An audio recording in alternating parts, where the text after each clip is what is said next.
Welcome to my channel. Today we will be talking about how Equitable Bank compares to other Canadian banks. Equitable Bank, through its online arm EQ Bank, is known as a challenger bank in the Canadian market. This means it operates differently from the Big Five banks. Equitable Bank focuses on residential and commercial lending, while EQ Bank provides personal banking services exclusively online. The key differences lie in their business model and the products they offer. Unlike traditional banks with a network of physical branches, EQ Bank is entirely digital. This allows them to have lower overhead costs, which they often pass on to customers through competitive rates.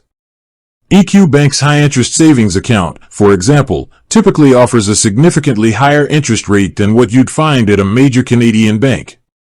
They also offer competitive rates on guaranteed investment certificates, or GICs, and mortgages. Their no-fee personal account is another big draw, with no monthly fees and free transactions. However, the lack of physical branches means you can't go in for face-to-face service. While they offer a debit card for ATM withdrawals, their service is built for a digital-first customer.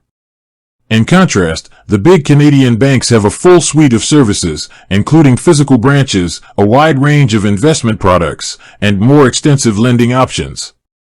So, when comparing Equitable Bank to other Canadian banks, it's a trade-off. You're trading the convenience and full-service offerings of a traditional bank for the competitive rates and low-fee structure of a digital one.